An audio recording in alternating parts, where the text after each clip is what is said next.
কেন রে ভাই বেনামাজি নামাজ কেন পড়ো না? বেনামাজি মারা গেলে দুজকে তার ঠিকানা। প্রথমত আসবে ফজর, পড়বে ফজর যে জনা, ফজর হবে পায়ের খড়ম, তামার তাপ লাগবে না। ফজর গেলে আসবে জোহর, পড়বে জোহর যে জনা, জোহর হবে মাথার ছাতি, সূর্যের তাপ লাগবে না। জোহর গেলে আসবে আসর, পড়বে আসর যে জনা, আসর হবে হাতের রুমাল, পুষবে গায়ের পছিনা। আসর গেলে আসবে মাগরিব, পড়বে মাগরিব যে জনা, মাগরিব হবে খাওয়ার সম্বল, পিপাসা তো লাগবে না। মাগরিবে গেলে আসবে ঈশা, পড়বে ঈশা যে জনা, ঈশা হবে হাতের বাতি, অন্ধকারও থাকবে না। ঈশা হবে হাতের লাঠি, বড় ভয়ও থাকবে না। বলেন কেন রে ভাই বেনামাজি নামাজ কেন পড়ো না? বেনামাজি মারা গেলে দুজকে তার ঠিকানা। ও বন্ধু, দুজকে তো ভয়ঙ্কর, বেনামাজির জন্য বরাদ্দ করে রাখা আছে। ও বন্ধু, আমি সেই দিকে যাব না, শুধু পজিটিভ দিকে থাকবো। আপনারা আমার দিকে তাকান। আপনারা যে নামাজ পড়তে যান, এখন নামাজ পড়ার পরেও কিন্তু সুদ ছাড়তে পারেন না, নামাজ পড়ার পরেও কিন্তু ঘোষ ছাড়তে পারেন না, নামাজ ছাড়ার পরেও কিন্তু পরের ক্ষতি করার চিন্তা ছাড়তে পারেন না। আমি কি আপনাদেরকে রাইট বলবো না আল্লাহকে? কাকে? আল্লাহ বলেছেন ইন্নাস সালাতা তানহা আনিল ফাহশাই ওয়াল মুনকার, নামাজ মানুষকে খারাপ কাজ থেকে বাঁচিয়ে রাখে। আপনি নামাজ পড়ার পরেও কোন অন্যায় আপনি ছাড়তে পারলেন না, তাহলে কখনোই আপনি নামাজি হতে পারেন না। কথা বলেন না কেন? বর্তমানে নামাজ বিনষ্ট হওয়ার জন্য দুটো জিনিস দায়ী, দুটো জিনিস। কয়টা জিনিস? কথা বলে না, কয়টা জিনিস? একটা হলো যুবকদের জিন্স প্যান্ট, এটা উপর দিয়েও নাভির নিচে, নিচে দিয়েও টাকনোর নিচে। আল্লাহর কোরআন এসেছে লিবাসুত তাকওয়া যালিকা খায়র। আল্লাহ বলেছেন বান্দা ইমানদারদের জন্য উত্তম পোশাক ফরজ, এটা পুরুষের জন্য ফরজ। উপর দিয়ে থাকবে নাভি বরাবর, নাভির অথবা উপরে, নিচের দিক দিয়ে থাকবে টাকনোর উপরে। বেঈমান কাফেরেরা মুসলমানকে লজ্জা থেকে তাদেরকে দূরে ঠেলে দেওয়ার জন্য এমন পোশাক আবিষ্কার করেছে, প্যান্টটা পরার পরেও বন্ধু তোমার লজ্জাস্থান দেখা যায়। রুকুতে গেলে দেখবেন জিন্স প্যান্টওয়ালা যারা শার্ট গেঞ্জি পরে মসজিদে যায়, আপনারা রুকুতে যাওয়ার পরে দেখবেন পিছনের কাচার থেকে তার লজ্জাস্থান দেখা যায়। যার লজ্জা নাই তার ইমান নাই, যার ইমান নাই তার আমলের কোনো ভ্যালু নাই। गोची काट कर घुड़ी बना कर उड़ाता है आसमान में, घुड़ी बेचारा क्या करेगा রশি মাওলা। প্রথম কাতারে যিনি প্রবেশ করবে তার আমল নামায় আসবে ওট কুরবানির সওয়াব। সুবহানাল্লাহ বলেন না কেন? আর জোরে ওট কুরবানির সওয়াব। এমনি করে করে বন্ধু পঞ্চম কাতার পর্যন্ত যারা আসবে তাদের আমল নামায় দেওয়া হবে বন্ধু ডিম কুরবানির সওয়াব। ইমাম সাহেব যখন খুতবা দিতে দাঁড়িয়ে যায়, তোমরা অনেক মুসল্লি, বিশেষ করে বর্তমান যুব সমাজ নষ্ট হয়ে গেছে, কয়েকটা যুবক ছাড়া ম্যাক্সিমাম যুবক নষ্ট, পথভ্রষ্ট, দুষ্ট। বলে হুজুর কেন বললেন? তাদের মাথা থেকে পা পর্যন্ত বেদিনদের কালচার, তাদের সকাল থেকে বিকাল পর্যন্ত ইহুদিদের সংস্কৃতি। কথা বলেন না কেন? আমার মনে হয় এখানে আমার যে মুরব্বী বাবাগুলো আছেন, এই মুরব্বী বাবাগুলো যখন পৃথিবী থেকে চলে যাবেন, এই পৃথিবী তথা বাংলাদেশ, এই পৃথিবীকে বেশি দিন টিকিয়ে রাখা সম্ভব হবে না। কারণ ইসলাম যখন গরিব হয়ে যাবে তখনই কিয়ামত হয়ে যাবে। ইসলাম অলরেডি গরিব হওয়া শুরু করেছে। যেমন ধরেন ছেলেরা দেখলে মানুষকে সালাম দেয় না, হাইয়া আলাস সালাহ বললে নামাজ পড়তে যায় না। রাসূল বলেছেন বিবির কথা শুনবে কিয়ামতের আগে ছেলেরা, এটা কিয়ামতের অন্যতম কারণ। আজকে দেখেন বউয়ের কথায় মাকে মারতে যায়, বাবাকে মারতে যায়, ছেলে কিন্তু মায়ের কথা মূল্যায়ন করে না, বাবার কথা মূল্যায়ন করে না। আল্লাহর হাবিব বলেছেন গান বাদ্যযন্ত্র বেড়ে যাবে, এই গান বাদ্যযন্ত্র পর্যন্ত বেড়ে গেছে। এই জন্য বললাম বন্ধু আমার দিকে একটু হৃদয় খুলে তাকাবেন, আমার দিকে কথাগুলো একটু প্রাণ উজাড় করে শুনবেন। যখন আপনার ইমাম সাহেব খুতবা দেওয়ার জন্য দাঁড়িয়ে যাবে, তখন সঙ্গে সঙ্গে বন্ধু ওই যে তাদের যে নোটবুক হাজিরা খাতা 1 2 3 4 করে করে সব সকল মুসল্লির যে রোল নাম্বার দেওয়া হয়, তালিকা করা হয় জুম্মার দিনের স্পেশাল মুসল্লি হিসাবে, বলে হুজুর কেন এত দাম? ঈদুল ফিতর, ঈদুল আজহার দিন তোমরা ঈদের দিনে কত সাজগোজ করো, কত সুস্বাদু খাবার খাও, কোরবানির ঈদের দিনে লক্ষ লক্ষ টাকা খরচ করে বিভিন্ন পশু জবাই করে কোরবানি করো, কিন্তু জুমার দিনটা সাইয়্যিদুল আইয়াম, কুরবানির ঈদের দিন, রোজার ঈদের দিন, অন্যান্য দিনের চাইতে শ্রেষ্ঠ হলো জুমার দিন। এই দিনে তোমরা সাজতে পারলা না, এই দিনে তোমরা আনন্দিত হতে পারলা না, দলে দলে সবার আগে মসজিদে যেতে পারলা না, ইমাম সাহেব খুতবা দেওয়ার আগ মুহূর্তে তুমি মসজিদে চলে গেলা। আমি আল্লাহ রাসূল জানিয়ে দিয়েছেন, যখন ইমাম সাহেব খুতবা দেওয়ার জন্য দাঁড়িয়ে যায়, সঙ্গে সঙ্গে ওই রহমতের ফেরেশতাগুলো তার নোটবুকটাকে ক্লোজ করে দে, বন্ধ করে দে। হুজুর কেন গো, কেন গো? কারণ খুতবা দেওয়া হলো সুন্নাত আর খুতবা শোনা হলো ওয়াজিব। এই জন্য ফেরেশতাগুলো নোটবুকটা বন্ধ করে তারাও ইমাম সাহেবের খুতবা শোনার জন্য দাঁড়িয়ে যায়। তুমি নামাজ পড়েছো ঠিকই, তুমি যদি যত বড় ভালো ছাত্র হও, যত বড় ভালো স্টুডেন্ট হও না কেন, তোমার প্রতিদিনের ক্লাসে যদি হাজিরা খাতায় নাম না থাকে, পরীক্ষার হলে ঢোকা যাবে? প্রবেশপত্র পাবেন? 5 লাখ টাকা খরচ করলে 10 লাখ খালে কোন কাজে আসবে? ঠিক তেমনি হবে বন্ধু মুসল্লিদের অবস্থা। এই জন্য বলছি জুমার দিন শ্রেষ্ঠ দিন। রাসূল বলেছেন, এক জুমা থেকে আরেক জুমার মাঝখানে তোমার যে এক সপ্তাহ দিন আছে, 2 জুমার কারণে মাঝখানের গুনাহগুলি আল্লাহ মাফ করে দিবে। আপনারা সুবহানাল্লাহটা বলতে পারেন না? আরো জোরে বলেন, আরো জোরে বলেন। সুবহানাল্লাহ যত বড় বলবেন, যত জোরে বলবেন, শয়তান তত দূরে যাবে, আর শয়তান যত দূরে যাবে ততই আপনি আমি নিরাপদ। আপনার আমার প্রত্যেকটা ভালো কাজের ক্ষেত্রে যত বাধা, সবটা বাধাই হলো শয়তান। শয়তান চায় না আল্লাহর বান্দা ভালো কাজ করে আল্লাহর প্রিয় হোক। কথা কি ঠিক আছে আমার বন্ধুরে আমার? আমি জুম্মার দিন থেকে বের হয়ে গেলাম, আর লম্বা আলোচনা করব না। আল্লাহর হাবিব বলছেন, আসছে সামনে রমজান মাস, এখানে কিন্তু রোজার কথাও বলে আছে, কিন্তু এই হাদিসের মধ্যে বন্ধু আল্লাহর হাবিব রোজাকেও ঢুকিয়ে দিয়েছেন। রোজার মাসটায় রমজানে রোজা রাখা বন্ধু ফরজ। এটা আমাদের পূর্বপুরুষের উপরও ফরজ করা হয়েছিল, যেন আমরা আল্লাহকে ভয় করে আল্লাহওয়ালা হতে পারি, তাকওয়া অবলম্বন করতে পারি। বলে হুজুর তাকওয়া ভয় করলে লাভটা হবে কি? আল্লাহ বলেছেন, আল্লাযীনা আমানু, যারা ঈমান এনেছে, ওয়া কানু ইয়াত্তাকুন, এবং তাকওয়া অবলম্বন করেছে, লাহুমুল বুশরা, তাদের জন্য সুসংবাদ, ফিল হায়াতিদ দুনিয়া, দুনিয়ার জীবনে, ও ফিল আখিরা, এবং পরকালের জীবনে। ও আগানগরের আমার যুবক বন্ধু, আমার ভাই, আমার বাবারা, আমার মা, আমার বোনদের কি বলবো গো? পর্দার অন্তরাল থেকে হৃদয় খুলে শোনো, আমার নবী জানিয়ে দিয়েছেন বন্ধু অত্যন্ত চমৎকার নিউজ। তুমি সর্বপ্রথম ইমানদার হও, তারপরে নবীজি আল্লাহ বলেছেন, O believers, you fear me, তোমরা আমাকে ভয় করো। আল্লাহ তোমাকে ভয় করলে লাভ হবে। আল্লাহ রাব্বুল আলামিন জানিয়ে দিয়েছেন, লাহুমুল বুশরা, তোমাদের জন্য, তাদের জন্য সুসংবাদ। যারা ভয় করবে, কারা? কথা বলেন না। যারা ভয় করবে সবার জন্য নয়, ফিল হায়াতিদ দুনিয়া, দুনিয়ার জীবনে, অফিল আখিরা, এবং পরকালের জীবনে, প্রেজেন্ট অ্যান্ড ফিউচার। ফার্স্টের কথা বলা যাবে না, কারণ ফার্স্টে যত রহস্য সব হলো রুহের জগতে। কোথায়? কথা কয় না। আপনার আমার জীবন কিন্তু প্র্যাকটিক্যালি শুরু প্রেজেন্ট থেকে, বর্তমান থেকে ভবিষ্যৎ, তাই তো? প্রেজেন্ট অ্যান্ড ফিউচার দুটোই হবে আপনার ব্রাইটনেস করে দিবেন কে? আল্লাহ। তাহলে আপনাকে কি করতে হবে? ভয় করতে হবে। আল্লাহর হাবিব সরকারে মদিনা তিনি বলেছেন, ওয়া রমাদানু ইলা রমাদান, জোরে বলেন না আল্লাহু আকবার। আরে আল্লাহু আকবার তো জিকির। আল্লাহু আকবার কি? আল্লাহু আকবারও জিকির। তো আপনারা আল্লাহু আকবার বলেন না কেন জোরে? আপনাদের এই গায়ের শক্তি কার জন্য রেখেছেন? আল্লাহর জন্য।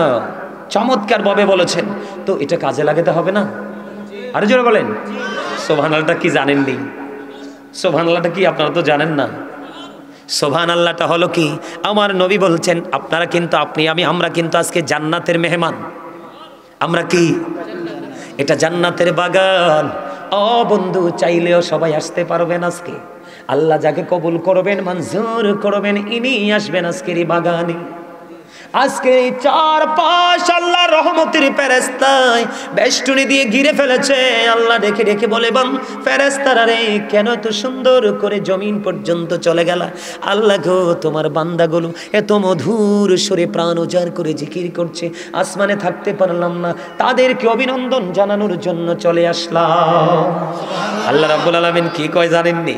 আল্লাহ রাব্বুল আলামিন বলে, আমার এই বান্দাগুলোকে বানানোর যখন প্রস্তাব তোমাদেরকে বলেছিলে, তোমরা আমাকে না করেছিলে। আমি বলেছিলাম ইন্নী জাইলুন ফিল আরদি খালিফা, তোমরা নাকচ করে দিয়েছিলে। আমি বলেছিলাম ইন্নী আলামু মা লা তা'লামুন, আল্লাহ বলেছেন আমি যা জানি তোমরা তা জানো না। ও ফেরেশতা, আমি জানতাম আমার সব বান্দা নাফরমানি করবে না, আমার সব বান্দা আমার হুকুমের উপেক্ষা করবে না। আমার কিছু পাগল থাকবে, আমার হাবিবের কিছু পাগল থাকবে, শুধু খুঁজবে কোথায় সাজানো হয় প্রেমের বাগান, ওই বাগানকে প্রাণ উজাড় করে আপন করে নিব। আল্লাহ রাব্বুল আলামিন ওই বান্দা সম্পর্কে ওয়াজ করতেছেন। নবীজি বলেছেন, আমি যে বারবার আপনাদেরকে বলছি, আপনারা সুবহানাল্লাহ বলেন, আমার দিকে তাকান। আল্লাহ রাব্বুল আলামিন বলেছেন, কোন বান্দা যখন আল্লাহর জিকির করতে করতে হেঁটে হেঁটে জিকিরের জলসায় যায়, আমার নবীকে জানিয়ে দিয়েছেন, হাবিব বন্ধু গো, আপনি জানিয়ে দেন আমার বান্দা হাজার জনম খুঁজলেও আমাকে খুঁজে পাবে না, যদি আমি আমার বান্দাকে নিজে গিয়ে ধরা না দেই। কথা কয় না, মজার না কথাটা? হাদিস শরীফ কিন্তু, যদিও বাংলা বলছি, আমি যদি নন স্টপটা ইংলিশে কথা বলি আপনারা কি বুঝবেন? হ্যাঁ, আরবিতে যদি বলি কন্টিনিউয়াসলি বুঝবেন? এই জন্যই তো বাংলাতে বলতে হয়। আমার আগে যিনি আলোচনা করেছেন তিনি আমার চাইতে বড় আলেম, আমার চাইতে অনেক অনেক গুণে দক্ষ, কিন্তু তিনিও তো বাংলাতেই আলোচনা করেছেন। কারণ আমাদের ভাষা বাংলা ভাষা, এটাতে আমরা বেশি মজা পাই। অনেক ভাষা শহীদরা যুদ্ধ করে শহীদ হয়ে আমাদের এই ভাষা প্রতিষ্ঠিত করে গেছেন। যথেষ্ট শ্রদ্ধাশীল হব আমরা বাংলা ভাষার প্রতি, ঠিক কিনা বলেন? ভাষা শহীদদের প্রতি আলহামদুলিল্লাহ বলেন। সব কিছু মিলি এই জন্য আমি সব সময় বলি, I love my country and countries people. আমি আমার দেশকে ভালোবাসি এবং দেশের মানুষকে অনেক বেশি ভালোবাসি। কারণ আমি একা একা যতই কিছু থাকুক না কেন, আমার পাশে যদি কেউ না থাকে, আমার জীবন কখনোই সুন্দর হবে না। ঠিক আপনারাও যখন এটা চিন্তা করবেন, তখন দেখবেন জীবন অত্যন্ত সুন্দর। আলহামদুলিল্লাহ বলেন। অত্যন্ত হাদিস শরীফের চমৎকার একটা অংশ আমি আপনাদেরকে শোনাই, পরে আমি পুরোটা ব্যাখ্যা করব। বন্ধুরে আমার নবী জানিয়ে দিয়েছেন, তোমরা হেঁটে হেঁটে জিকির করতে আসো আল্লাহর দিকে। আপনারা আজকে হেঁটে হেঁটে আসছেন কিনা বলেন? আমিও তো হেঁটে হেঁটেই আসলাম অনেক পথ। বাড়ি থেকে গাড়িতে উঠলাম, বাসা থেকে গাড়িতে উঠলাম, হেঁটে হেঁটে এসে। এটা কিন্তু জিকিরের উদ্দেশ্যে। কিসের উদ্দেশ্যে? কারণ আমি আপনাদেরকে সৎ কাজের দিকে ডাকছি, আল্লাহ রাসূলের দিকে ডাকছি, এটাও জিকির। অসৎ কাজ করবেন না বলছি, এটাও জিকির। এই যে আল্লাহর হাবিব জানিয়ে দিয়েছে, উম্মত তোমরা যখন হেঁটে হেঁটে মালিকের দিকে জিকির করতে যাও, মালিক কথা দিয়ে দিয়েছেন, মালিক দৌড়ে এসে তোমাকে ধরা দিবে। আর জোরে কন্যা সুবহানাল্লাহ। নবীজি জানিয়ে দিয়েছেন তোমরা জান্নাতের মেহমান, জান্নাতের বাগানে যখন যাইবা তোমরা জান্নাতি ফল খেয়ে নিও। ইয়া রাসূলুল্লাহ, জান্নাতি ফলটা কি গো? আমার নবী বলে দিয়েছেন, সুবহানাল্লাহ ওয়া হামদুলিল্লাহ লা ইলাহা ইল্লাল্লাহ, সুবহানাল্লাহ ওয়া হামদুলিল্লাহ লা ইলাহা ইল্লাল্লাহ, লা ইলাহা ইল্লাল্লাহ। নবী আমার নূরের ফুতুল, জগত করলেন ও জালা। নবী আমার নূরের ফুতুল, জগত করলেন ও জালা। রোজ হাসরে করবেন তিনি উম্মতের ফয়সালা।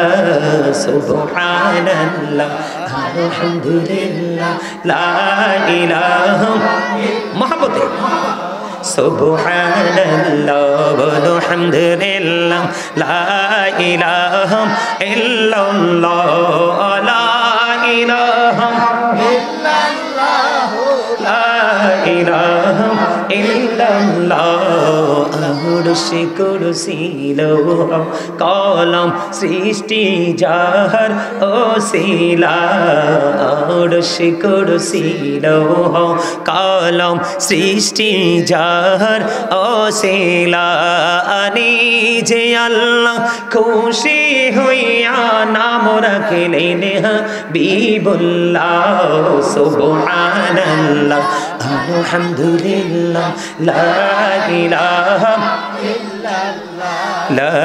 ইলাহা ইল্লাল্লাহ মুহাম্মাদুর রাসূলুল্লাহ সাল্লাল্লাহু আলাইহি ওয়াসাল্লাম। জোরে জোরে বলুন আলহামদুলিল্লাহ। জিকিরটা কার কার কাছে ভালো লাগছে? দুই হাত তুলে দেখান তো সোজা করে সবার কাছে। হাত নামান, হাত নামান। গত 9 তারিখে কুমিল্লা সিটির একটা অংশ আপনারা চিনবেন, বদরপুর কেন্দ্রীয় ঈদগাহ, বিশাল ঈদগাহ। কি পর্যন্ত মানুষ যে হয়েছে আমি কল্পনাও করতে পারবো না।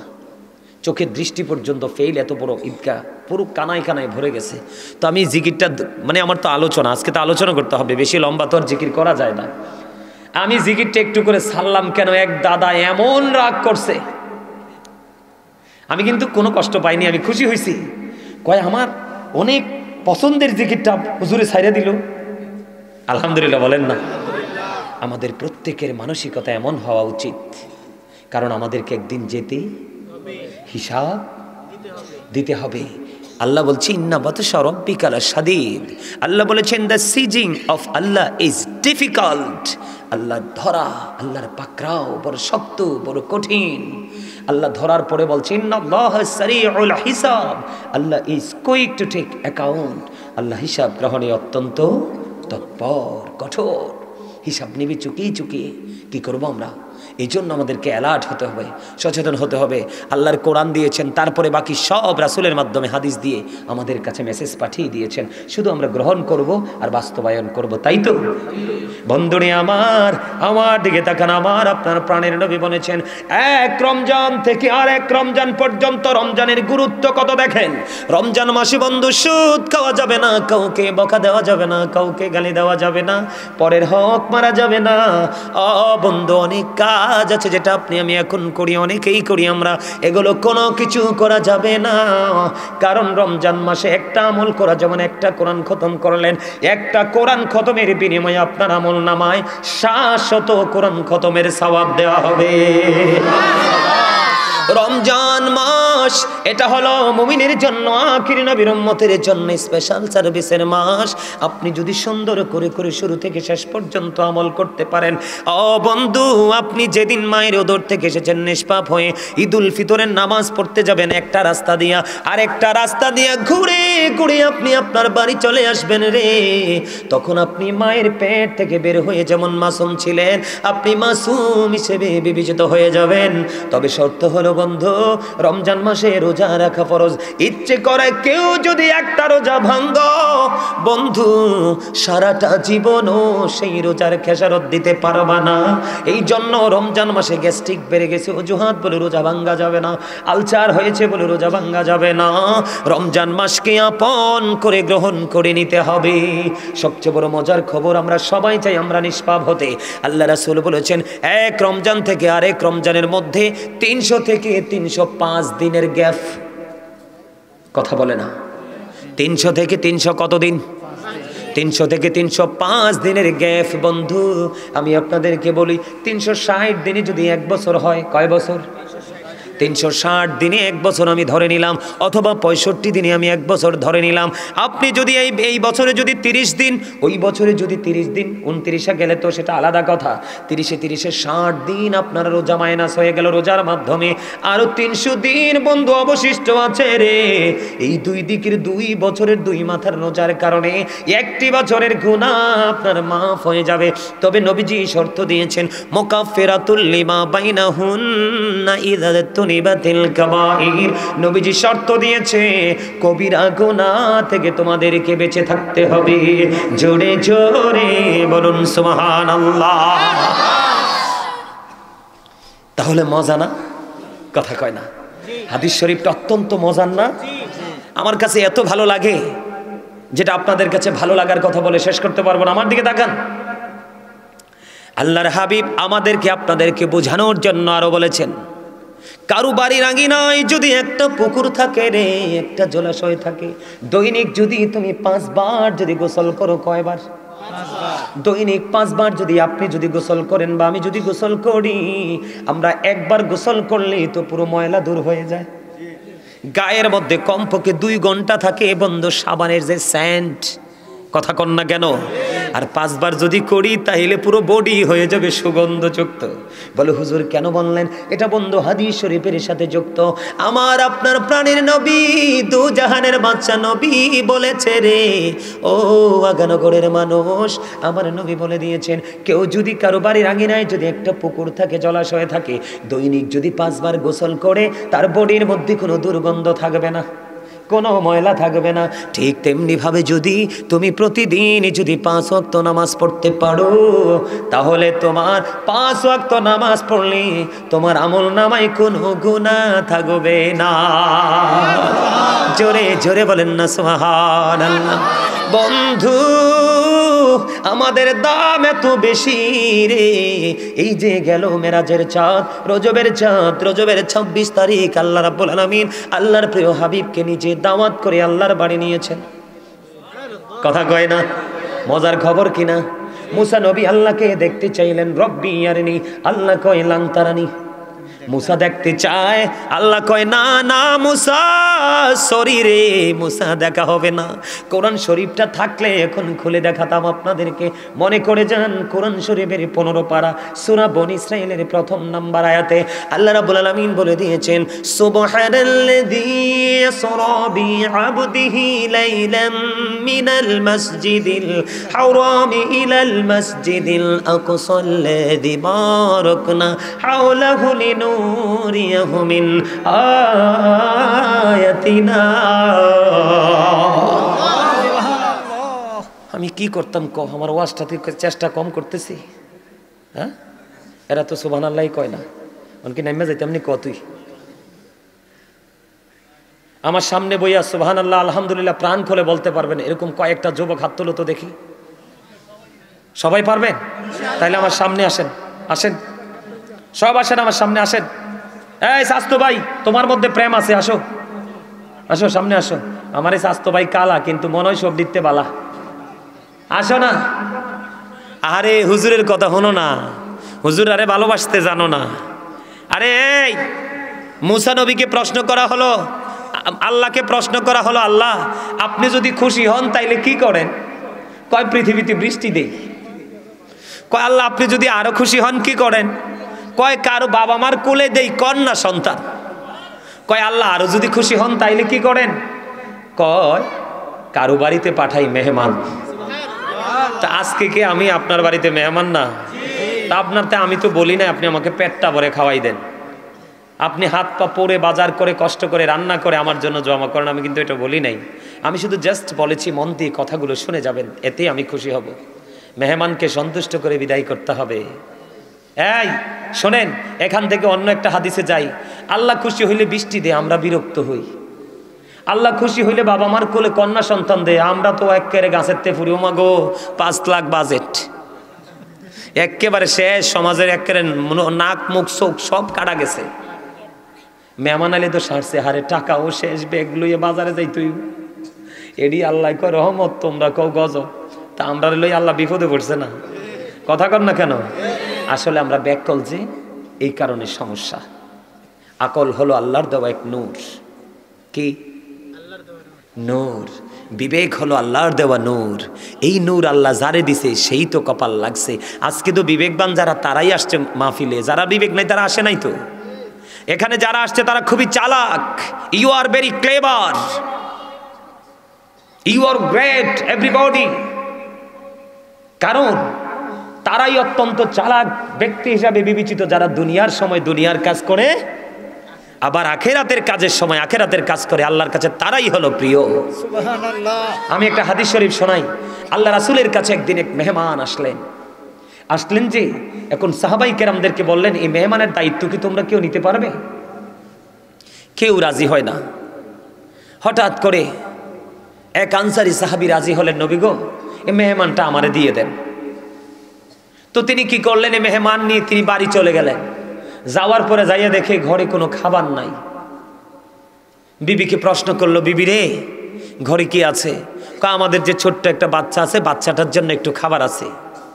এবার ওই সাহাবী একটা ডাক দিয়ে বলল, বিবি, বিবি গো, সন্ধ্যা হওয়ার পরে কৌশলে প্রদীপটা নিভাইয়া দিও, বাচ্চাটাকে কৌশলে ঘুম পাড়াইয়া দিও।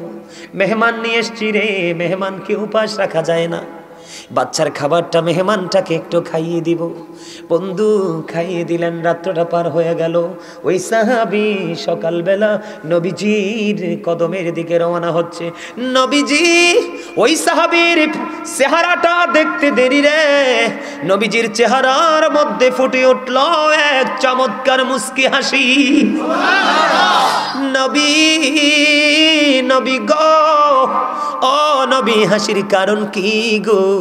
নবীজি একটা ডাক দিয়ে বলল, আমি তুমি যে গত রজনীতে মেহমানের সাথে যে ব্যবহারটা করেছো, যে আচরণটা করেছো, যে ব্যবহার করেছো, তোমার ব্যবহারে তোমার উপর মালিক সন্তুষ্ট হয়ে গেছে। এই জন্য আমি নবী খবর পেয়ে তোমাকে দেখেই মুস্কি হাসি দিয়ে দিলাম। আর আমরা এমন হতভাগা, নবীর উম্মত দাবি করি, সুন্নি জামাত দাবি করি রে, নবীর আদর্শকে চিরতরে ডিলিট করে দিছি।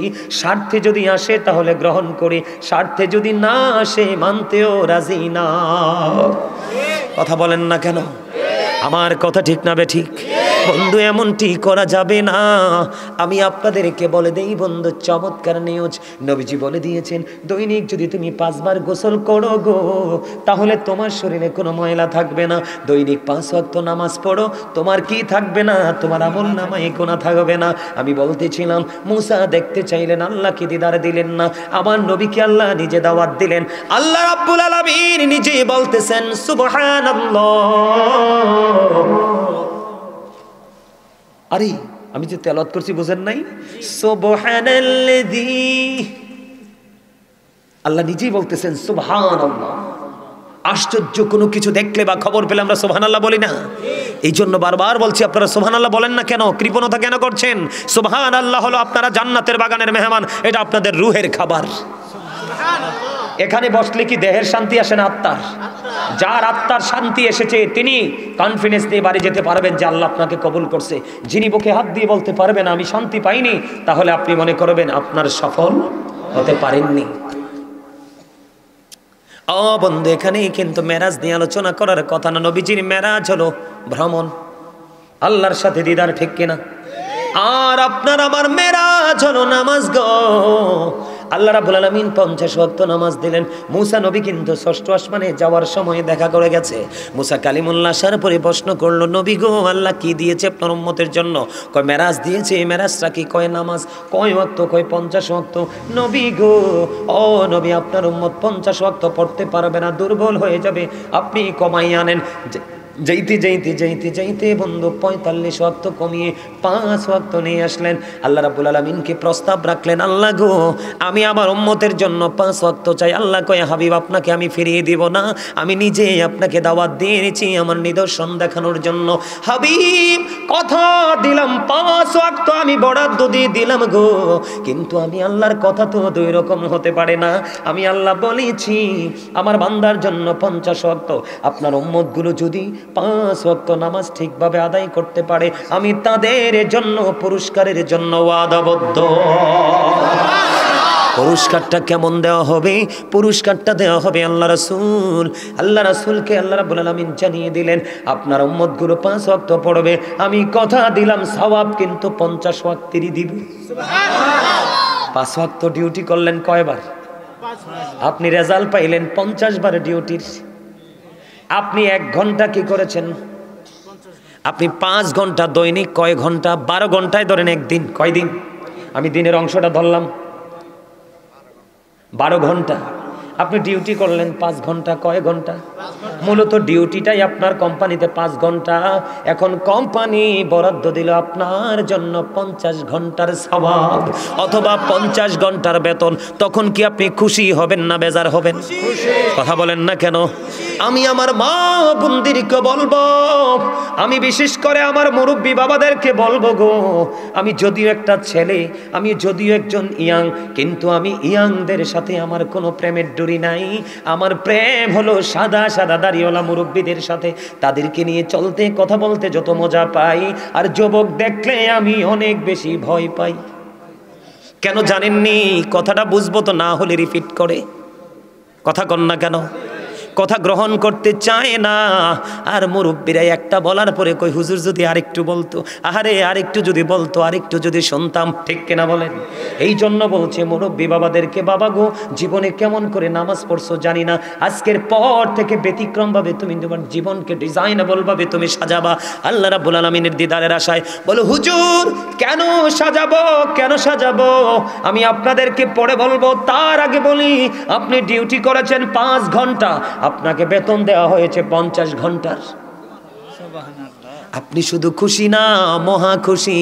আপনি চাইবেন কোম্পানিকে, কোম্পানির মালিককে আপনার মাথায় রাখতে। কিন্তু আগানগরের বন্ধু, তোমাদেরকে বলতে চাই গো, কেন তোমরা এত বোকা হয়ে গেলা? কোরআন শরীফে সূরা 30 পারার ভিতরে বলে, ফি আইয়ি সূরাতিম মা শাআ রাক্কাবাক। আল্লাহ বলতেছেন, আল্লাহ ক্রিয়েটেড দ্য মাইন্ড। আল্লাহ বলতেছেন, আল্লাহ আমাদেরকে আল্লাহর মন মতো করে বানাইছে। ওমা সুবহানাল্লাহ কয় না?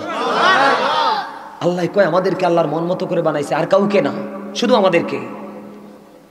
কত মন মতো করে বানাইছে? সূরা 3 বলেছেন, লাকাদ খালাকনাল ইনসানা ফি আহসানি তাকওয়িম। আসমান জমিন চন্দ্র সূর্য যা কিছু আছে সকল সৃষ্টির মাঝে আমরা সুন্দর। সুবহানাল্লাহ। আমি কইছি না আমারে চাস্তো ভাইটা কালা? এটা আমরা পৃথিবীর মানুষ কম্পেয়ার করি, কালা সাদা, লম্বা খাটো, মোটা চিকন, ধনী গরিব, কিন্তু আল্লাহর কাছে সবাই সমান। আল্লাহ সবাইকে মন মতো করে বানাইছে। তুমি সেই মালিককে তুমি মন মতো করে আপন করে নিতে পারলা না। কিসে তো তোমাকে তাড়া করলো? কিসে তোমাকে তোমার পেছন দিক দিয়ে আঘাত করলো যে তুমি তোমার মালিককে ভুলে যেতে বসেছো? বন্ধুরে আমার, আপনি দুনিয়ার অর্থ পেলে খুশি হয়ে যান, ওপারের অর্থ যে কত দামি, এই দুনিয়ায় সাহায্য চাইলে পাওয়া যায়, ওপারে গেলে কিন্তু পাবেন না। কারণ আউয়ালু মা ইউহাসাবু বিহিল আবদু ইয়াউমাল কিয়ামাতিস সালাহ। কাল হাসুরের দিন আল্লাহ রাব্বুল আলামিন সর্বপ্রথম আপনার কাছে নামাজের হিসাব চাইবে। দিতে হবে রে, এদিক সেদিক নড়াচড়া করা যাবে না, সাবধান হয়ে আসো। লা ইয়ামুতু, people will not die that day. সেদিন মানুষ মরতে পারবে না। আল্লাহ বলেছেন ফিহা ওয়ালা ইয়াহইয়া।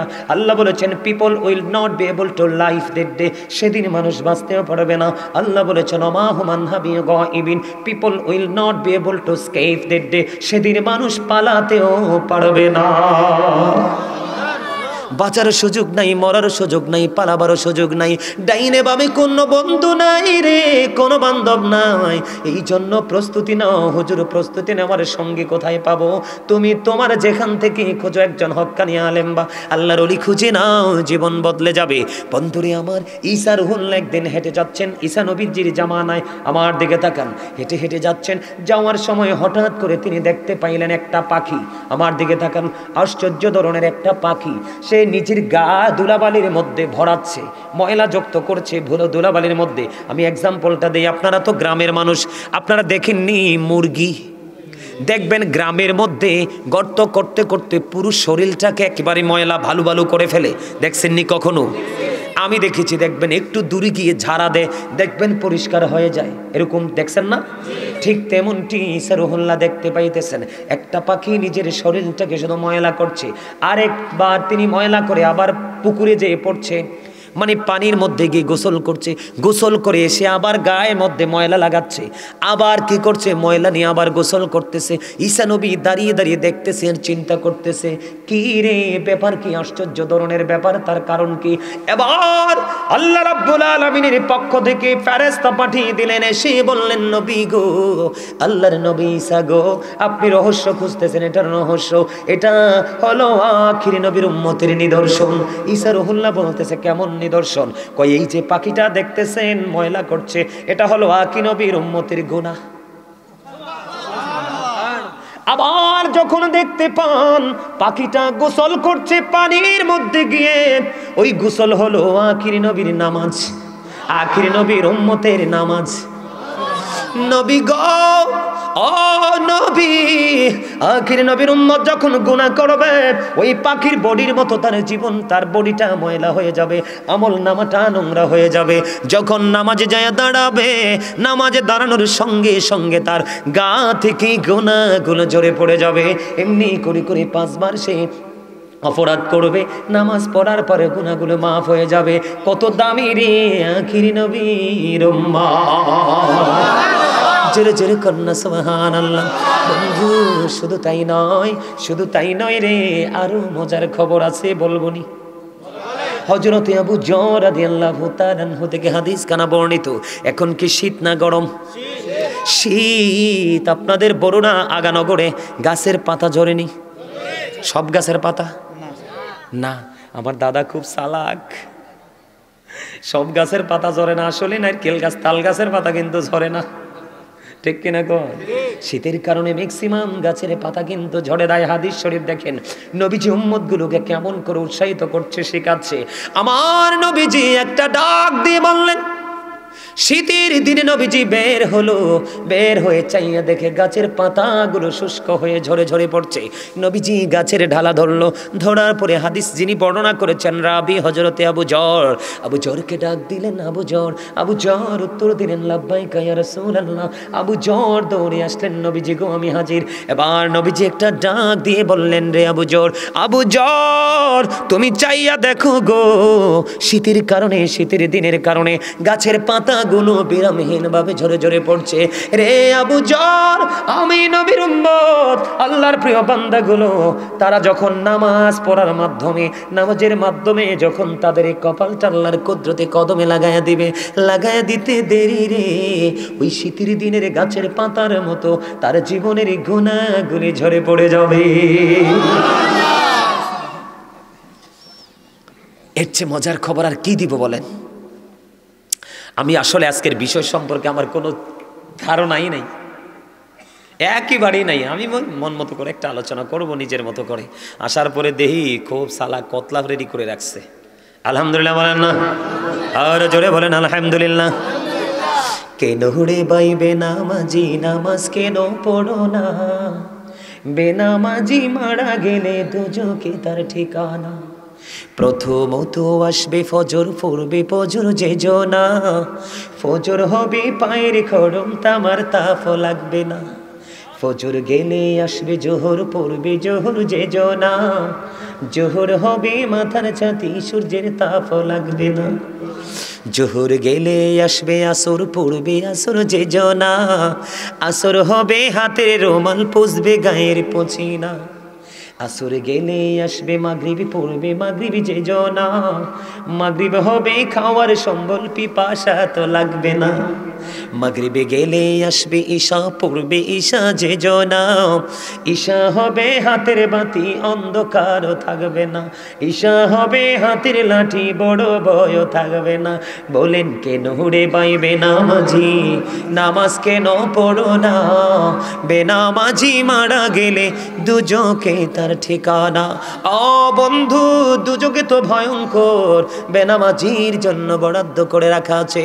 ও বন্ধু, আমি সেই দিকে যাব না, শুধু পজিটিভ দিকে থাকবো। আপনারা আমার দিকে তাকান। আপনারা যে নামাজ পড়তে যান, এখন নামাজ পড়ার পরেও কিন্তু সুদ ছাড়তে পারেন না, নামাজ পড়ার পরেও কিন্তু ঘোষ ছাড়তে পারেন না, নামাজ ছাড়ার পরেও কিন্তু পরের ক্ষতি করার চিন্তা ছাড়তে পারেন না। আমি কি আপনাদেরকে রাইট বলবো না আল্লাহকে? কাকে? আল্লাহ বলেছেন ইন্নাস সালাতা তানহা আনিল ফাহশাই ওয়াল মুনকার, নামাজ মানুষকে খারাপ কাজ থেকে বাঁচিয়ে রাখে। আপনি নামাজ পড়ার পরেও কোন অন্যায় আপনি ছাড়তে পারলেন না, তাহলে কখনোই আপনি নামাজি হতে পারেন না। কথা বলেন না কেন? বর্তমানে নামাজ বিনষ্ট হওয়ার জন্য দুটো জিনিস দায়ী, দুটো জিনিস। কয়টা জিনিস? কথা বলে না, কয়টা জিনিস? একটা হলো যুবকদের জিন্স প্যান্ট, এটা উপর দিয়েও নাভির নিচে, নিচে দিয়েও টাকনোর নিচে। আল্লাহর কোরআন এসেছে লিবাসুত তাকওয়া যালিকা খায়র। আল্লাহ বলেছেন বান্দা ইমানদারদের জন্য উত্তম পোশাক ফরজ, এটা পুরুষের জন্য ফরজ। উপর দিয়ে থাকবে নাভি বরাবর নাভির অথবা উপরে, নিচের দিক দিয়ে থাকবে টাকনোর উপরে। বেঈমান কাফেরেরা মুসলমানকে লজ্জা থেকে তাদেরকে দূরে ঠেলে দেওয়ার জন্য এমন পোশাক আবিষ্কার করেছে, প্যান্টটা পরার পরেও বন্ধু তোমার লজ্জাস্থান দেখা যায়। রুকুতে গেলে দেখবেন জিন্স প্যান্ট ওলা যারা শার্ট গেঞ্জি পরে মসজিদে যায়, আপনারা রুকুতে যাওয়ার পরে দেখবেন পিছনের কাচার থেকে তার লজ্জাস্থান দেখা যায়। যার লজ্জা নাই তার ঈমান নাই, যার ঈমান নাই তার আমলের কোনো ভ্যালু নাই। আল্লাহ রাব্বুল আলামিন পোশাক দিয়েছে আপনাকে লজ্জাস্থান ঢাকার জন্য, ফাঁকা রাখার জন্য নয়। বলে হুজুর এখানে হুট করে চলে আসলেন কেন? এখানে আসার কারণ হলো বন্ধু আমার দিকে তাকান, আল্লাহর হাবিব মসজিদে অবস্থান করতেছে, হঠাৎ করে একজন এক ব্যক্তি গিদের থেকে শরম পাছে না, হ্যাঁ কনে বিজা এই জাত কো বিজা আইতে কিছু দেন হ্যাঁ যাস কি লেনে বাবার কাছে বল এত সুবহানাল্লাহ কোন ডরে পিছনে যাই বেশি। আপনারা হাসানোর জন্য কথাটা বলছি, আপনারা হাসতেও তো জানেন না। আমার মনে হয় আপনারা অল্প সময়ের মধ্যে হার্ট অ্যাটাক করে মরবেন। কারণ যেই মানুষ এমনি থাকে এগুলো হঠাৎ করে নাই হয়ে যায়, কয় কি হয়েছে, কয় স্পোর্ট ড্যাড, কি হয়েছে, কয় হার্ট অ্যাটাক। তো করবো না, সারাক্ষণ পেঁচার মতো থাকে। আর যেটা দেখবেন সব সময়, আমি যে আলোচনা করতেছি এত লম্বা সময়, আমি 9:30 ধরছি, এখন বাজে কয়টা? অল্প সময় বাকি, 11টা বেজে যাবে। তা আমি যে এত লম্বা সময় হ্যাঁ 10 মিনিট বাকি, তা আমি যে আলোচনা করতেছি আমার মধ্যে কোনো ক্লান্তি দেখতেছেন? আমি কি হাসি খুশি না? এই বুঝাসান আল্লাহ কি পরিমাণ রহমত মাথার উপর দিয়ে হেডের ভিতর দিয়ে ডালি দিছে। আলহামদুলিল্লাহ কর না কেন? আর জোরে রহমত লাগবে না? লাগবে তো এক কানা দি দিও। এরপরও হাসতে আর নামিয়ে হেনির কথা কইছি, নোয়াখালীর কথা কইছি আর কি এক কানা। এরপরও হাসতে আর না, চাই দাঁত আসেনি, চাই চাই চাই দাঁত দেখান তো, চাই সুন্দর নেই দেখাই দেখতে না, লজ্জা পাইছে তো। কথা কইতাম নি এক কানা দরকার না? আমার দাদারা কিন্তু বিরক্ত অনকার যুগের ফুলাইনের সাইল চলন দেখে। আপনারা বিরক্ত না? পোশাক পরে কেমনে, আড়ে কেমনে, কথা কই কেমনে, কই কি আছে খবরই তো নাই। ঠিক না কন? সামনে দিকে উড়াজাহাজ যায় না, হেলিকপ্টার যায় না, ব্যান গাড়ি যায়, হেতনের খবর নাই। কারণ হেতে তো আছে হেতের ডিজিটাল রূপ লই। কথা কন না কেন? আমি মিছা কইছি? দেখেন না বাঁশ কেমনে খাইতে আছেন, বাঁশ একেবারে তো রং তামাশা করতে করতে, ওরে বাপরে বাপ হামসে বড় কোন হে আল্লাহ কৌমা, হেতে কি কয়, এতে সকালে কি খাইছে, এতে বিকালে কি খাইবো জানে না, এতে আজকে বাচ্চা রয়েছে কালকে বাঁচবো কিনা জানে না, এতে আজকে এখন এনে আছে কালকে এতে কই যাবো এটা জানে না, হেতে আবার অহংকারও করে। কি করে? এতে বোকা না? কবি কি কয়, कागज काट कर घुड़ी बना कर उड़ाता है आसमान में, घुड़ी बेचारा क्या करेगा रोशी मौला का हाथ में। কিছু বুঝছেননি? আপনার দেহটা কাগজের ঘুড়ির মতো, আত্মাটা হইল রশির মতো, নাটাই হলো আজরাইল, মালিক হলো স্রষ্টা, যাকে বলা হয় there is no god but Allah, Allah is one. যিনি লা শারিক, যিনি আহাদ, যিনি এক, যার সাথে কোনো শরীক, তিনি অর্ডার করবে আজরাইলকে, just time, no complain, no argument, just finish. সাথে সাথে কথা বলেন না কেন? আরে জোরে, আরে জোরে। হাতে মারা গেছে অ্যাক্সিডেন্ট করি, কয়েতে অ্যাক্সিডেন্ট করি মরে গেছে, আসলে হাতের কপালে এগুলো লেখা ছিল। কেমনে মরছে? It is just an accident. কি কিন্তু হাতের যে বাজেট এন দিয়ে হাতে কইতে না তো, না ছিল লাভ আসেনি, কথা কয় না। আরে নাইচা লাভ আসেনি, কাগজের ঘুড়ি বানাইছে বডিটারে, হলে রেজাল্ট মিলবে। হুজুর এই সুর দিলেন যদি আপনাদের কাছে পরিচিত সুর, কিন্তু এটা যিনি লিখেছে অত্যন্ত বিচক্ষণ ছিলেন। আমি ছোট থাকতে শুনেছিলাম আল্লাহ বলেছেন ফা ইন্না মাআল উসরি উসরা। আসেনি রে? আল্লাহ কয় নিশ্চয়ই দুঃখের পরেই আছে সুখ। তাইলে যিনি লিখেছিলেন সেই সরে সরে তিনি কি বিচক্ষণ ছিল না? কথা বলেন না কেন? শোনেন, আপনি সুর শুনলে চলবে না, সুরের মানি বুঝতে পারলেই তাহলে আপনি হবেন মুক্ত।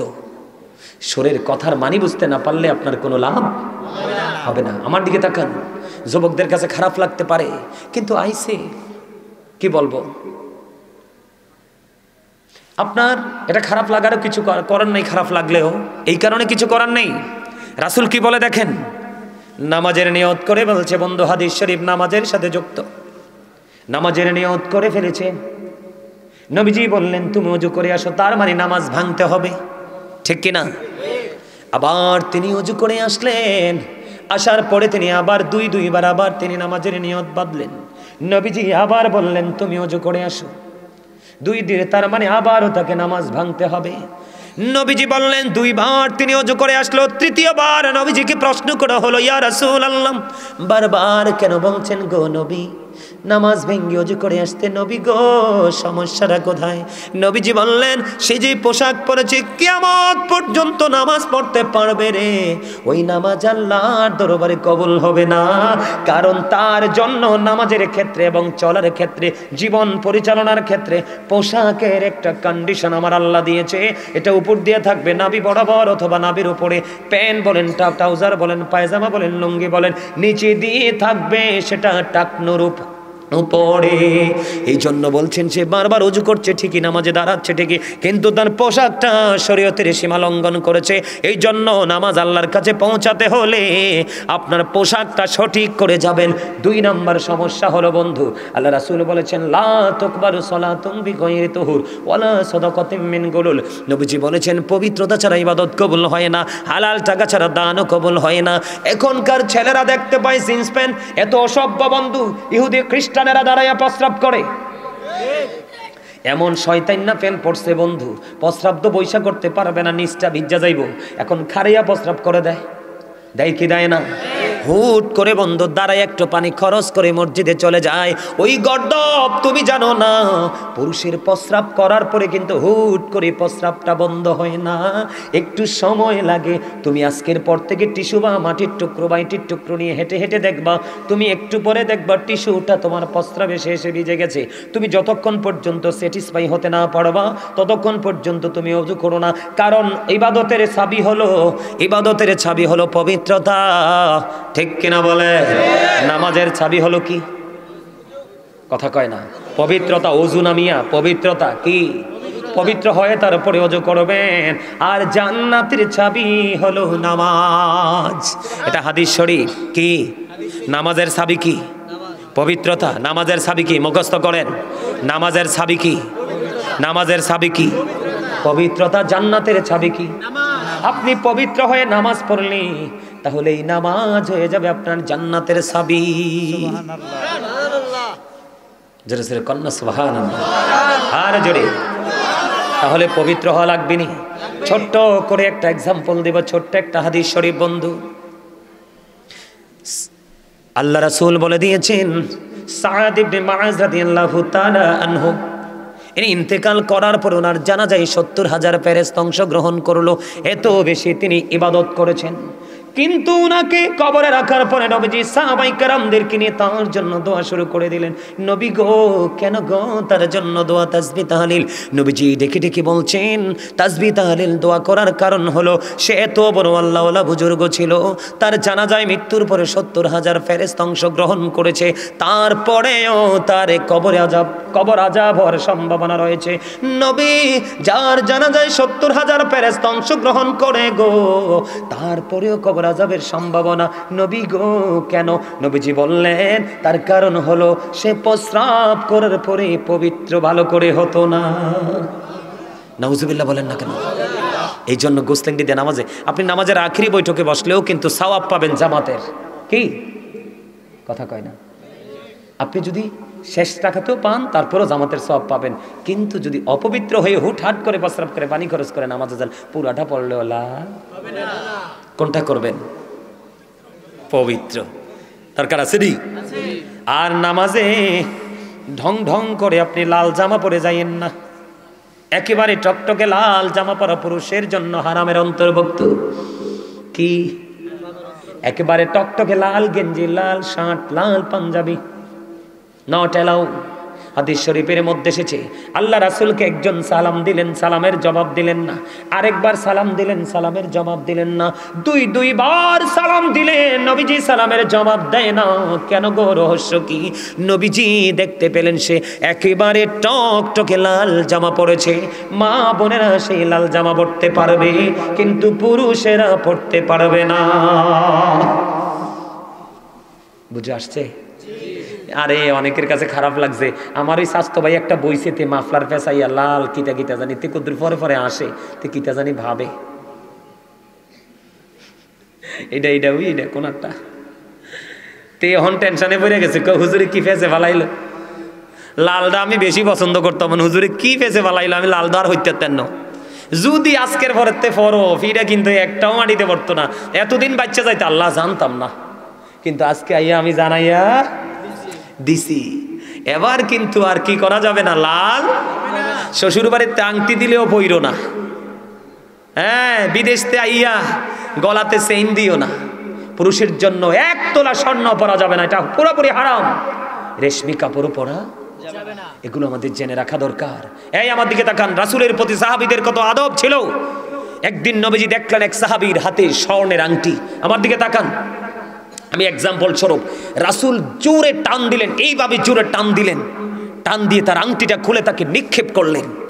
পরে আরেকজন আংটিটা কুড়িয়ে দিলেন, দিয়ে বললেন রাসূল তো খুলে ফেলেছে, এখন পরে ফেলো।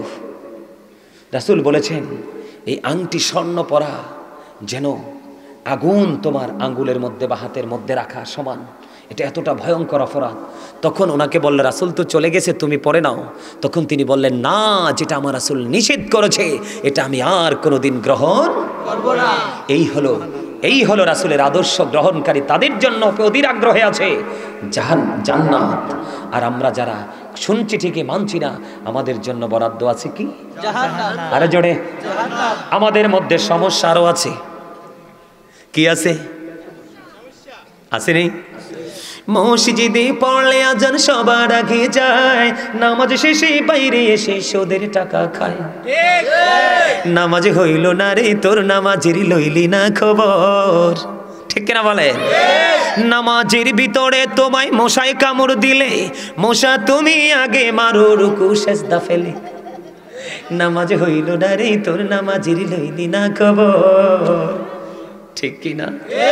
আমরা এরকম মুসল্লি না? বলো হুজুর, এটাও যিনি লিখেছেন অত্যন্ত বিচক্ষণতা দিয়ে লিখেছেন, ওনারও বিবেক আছে। বলতে হবে রে, আমার দিকে তাকান বন্ধু, ইমাম বুখারীর নামাজ পড়ার সিস্টেম। ইমাম বুখারী নামাজে দাঁড়িয়ে গেল, ইনি নামাজ পড়তেছেন বন্ধু, নামাজ চলতেছে কন্টিনিউ, চলতে চলতে তো ওনার নামাজ শেষ হয়ে গেল। নামাজ শেষ হওয়ার পর ওনার ছাত্রকে ডাক দিয়ে বলো, বাবু এখানে আসো গো, আমার জুব্বাটা তুমি একটু উঠাও। উঠানোর পরে বললেন চাইয়া দেখো আমার জুব্বার ভিতরে কি আছে। এবার চাইয়া দেখলো বন্ধু, আমরা ভেঙ্গুলো বলি আবার বললাও বলি, একটা হলুদ একটা কালো আছে না নাই? হলুদের তুলনায় কালোটা কিন্তু অত্যন্ত ভয়ঙ্কর। ও বন্ধু, ইমাম বুখারীর জুব্বাটা আলগি দিয়ে ওনার ছাত্র ছায়া দেখলো, ওই বিষাক্ত বল্লা বিমরুল পোকা একটা নয় দুইটা নয় বন্ধু 10টা কামড় দিয়েছে। ও বন্ধু, ছাত্র একটা ডাক দিয়ে বলল, হুজুর হুজুর গো, কেমন করে বিষাক্ত পোকার কামড় খেয়ে একটা নয় দুইটা নয় 10টা কামড় দিয়েছে গো আপনাকে, কেমন করে আপনি নামাজ চালিয়ে গেলেন? ইমাম বুখারী একটা ডাক দিয়ে বলল, এদিকে দাও, এদিকে দাও, দিয়ে যাও, এটা আমার কাছে দিয়ে যাও। এই এদিকে দাও, তুমি দাও, তুমি দাও, দাও দাও, এনে দাও, আমার কাছে দাও। ঠিক আছে, এই দেখো, এটা আমার পকেটে নিলাম, আর পাইতে না, শেষ। এটা কিন্তু দাম আছে, এতে আমার লাল লাইট দিয়ে চাই, আমি হজাক নি, কত ফুংডার ফুংডা ব্রিটিশ কারিগর এলাকা কইছে, এটা নিলাম, শেষ। এই যে কথাটা বলছি, একটা ফাইন একটা হাসি দিয়েছেন সবাই। ক্লান্তি কম পক্ষে আধা ঘন্টার জন্য আবার চলে গেছে, আমি ফ্রিলি আধা ঘন্টা ওয়াজ করতে পারবো আরো। ঠিক কিনা বলো? মজা লাগে না? এটা হচ্ছে ওয়াজের সিস্টেম। মুসল্লিরা যখন দুর্বল হয়ে যায় তখন হুজুরে কৌশল খুঁজতে হয় কিভাবে গোমটা দৌড়ানো যায়। একটা মজার জায়গা পাইছি, আলহামদুলিল্লাহ। এবার ইমাম বুখারী একটা ডাক দিয়ে বলল, নামাজে আমি যখন কোরআন তেলাওয়াত করছিলাম এত স্বাদ আমি পেয়েছি রে, ওই ভিমরুল পোকার বিষাক্ত কামড় আমার হৃদয় পর্যন্ত পৌঁছাতে পারেনি। আমার কোরআন তেলাওয়াত নামাজে এত বেশি বিমোহিত মুগ্ধ করেছে, জোরে জোরে কন্যা সুবহানাল্লাহ। বন্ধু তোমরা মুসল্লি, ইমাম সাহেব যখন নামাজে দাঁড়ায় রে একটু কেরাতটা লম্বা করলে তোমরা গলা হুড় দাও। আইসো সবার পরে ইমাম সাহেব নামাজে খারাইছে, একটু মজা করে তেলাওয়াত করছে, তুমি সেটাও মানতে পারো না। ওই নামাজির জন্য কোনো জান্নাতের চাবি নাই। কথা বলেন না কেন? নামাজ পড়তে হবে কেমন করে আমি আপনাদেরকে কন্ডিশনটা শিখাই। আমার দিকে তাকান। যখন আপনি নামাজে দাঁড়াবেন, নামাজে দাঁড়ানোর পরে আপনি মনে মনে চিন্তা করবেন আপনার সামনেই যেন বাইতুল্লাহ খানায় কাবা। জোরে জোরে কন্যা সুবহানাল্লাহ। আপনার চিন্তার সামনে দেখবেন আপনার সামনে খানায় কাবা, ওই বাইতুল্লাহ মক্কায় যেটা আছে, ঠিক কিনা বলে? আপনার ডান দিকে মনে করবেন জান্নাত, আপনি বাম দিকে মনে করবেন জাহান্নাম। আপনি মনে করবেন আপনার জীবনের এই নামাজটা আপনার জীবনের শেষ নামাজ রে। আপনি মনে করবেন আপনার পিছনে আজরাইল দাঁড়িয়ে আছে, নামাজ শেষ হইতে দেরি রে, ও বন্ধু আমার মরণটা হয়ে যাবে। এই চিন্তা যদি করে নামাজে দাঁড়াতে পারেন, এবং আপনি যেই মুসল্লার মধ্যে দাঁড়াবেন, যেই জায়গাটায় দাঁড়াবেন অথবা মসজিদে দাঁড়াবেন, আপনি মনে মনে চিন্তা করবেন আমি যেন ফুলচেরাতের উপর দাঁড়িয়ে আছি, একটু যদি অমনোযোগী হই আমি জাহান্নামে পড়ে যাব। আমি এই কথাটা কেন বললাম? ফুলচেরাত মানি হলো আপনি এতটা মনোযোগের সাথে নামাজ পড়তে হবে রে। অমনোযোগী নামাজীদের জন্যই বরাদ্দ আছে দুর্ভোগ, যেটা আল্লাহ কোরআনে বলেছেন ফাওয়াইলুল লিল মুসাল্লিন। আল্লাহু আকবার। বুঝে আসছে আমার কথা? এতটা সেনসিটিভ ভাবে আপনাকে নামাজটা পড়তে হবে। বুঝে আসছে? এখন তো আমরা ডিজিটাল নামাজি হয়ে গেছি। কি হয়ে গেছি? সুন্নত পড়ি না, নফল পড়ি না, কত ব্যথা মাজায় উদ্দাফাও, হ্যাঁ না? আর আমি সারাদিন দেখি ভালো আটে, জুমার দিনে যাই দিচ্ছি আরে বয়, এত তো জানেই না নামাজের যে কত কঠিন শর্ত। তুমি যদি চেয়ারে বসার, যতক্ষণ পর্যন্ত তুমি চেয়ারে বসে নামাজের জায়গায় না যাবা ততক্ষণ পর্যন্ত চেয়ারে বসতে পারবা, কিন্তু নামাজ সহজ মনে করছেন? হ্যাঁ, দুনিয়া দুঃখেলায় টিয়া কামাই করতে যাই করতে যাই করতে যাই, শুক্রবার এগুলো I am very weak, give me a chair. ঠিক কিনা গন? আরো জোরে না ভুল কইছি? কয় আমার একটা চেয়ার দাও না ভাই, আমি বইয়ে নামাজ পড়তে পারতাম না। হুদ্দে শয়তানি কত ওয়াজ করছি যখন খতিব ছিলাম, অন দি সব সিটার বাটফার মসজিদ কমিটি। হ্যাঁ, সেক্রেটারি কোন, মুতোয়াল্লি কোন, সভাপতি কোন, ইন্টারন্যাশনাল সিটার। আমি জুমার দায়িত্ব ছেড়ে দিয়েছি। আমার মা বলেছে সারাদিন কিতাব পড়বা আর মাঠে মাঠে দৌড়ে সাধারণ মানুষকে দিনে শিক্ষা দিয়ে তাদেরকে দক্ষ করে গড়ে তুলবা। এরা মনে করে হুজুর আছে কে চাকরি করে, হুজুরদেরকে যদি কেউ চাকর মনে করে এর চেয়ে বড় নিকৃষ্ট মানুষ আর কেউ হতে পারে? আলেমদেরটা হচ্ছে গোলামি, চাকর থেকে আসছে চাকরি। কেন রে? কি চাকর থেকে কি? আপনি কি মসজিদের খতিব সাবরে সানি ইমামকে মুয়াজ্জিনকে চাকর মনে করেন? ৫,০০০ টাকা, ৩,০০০ টাকা, ৪,০০০ টাকা দেন দি, আরে বাপরে যে পাটলন কোন বাথরুম দোন, খবর তো কিছুই রাখেন না। মুয়াজ্জিন সাহেবের মাথা হবে কাল হাসরের দিন সবার চাইতে উঁচু, কারণ হাইয়া আলাস সালাহ বলে বলে মসজিদের দিকে মানুষকে সে ডেকেছিল। আপনার কাছে ২ আনার দামও নাই মুয়াজ্জিনের। নবীর প্রেমিক মুয়াজ্জিন বেলাল আজান না দিলে দিন হতো না, রাত্রি থেকে যেত। বুঝে নেন মুয়াজ্জিনের দাম কত, ইমাম সাহেবের দাম কত। ইমাম সাহেবের সাক্ষীর উপর নির্ভর করবে মুসল্লিদের ফয়সালা। কথা ঠিক না বেঠি? আমাদের শহরে আরো মনে হয় ১-১.৫ মাস আগে সুদের ওয়াজ করলো কেন? নামতে নামতে যদি হুজুরকে বলে আপনি আর আগামী সপ্তাহে আসা লাগবে না,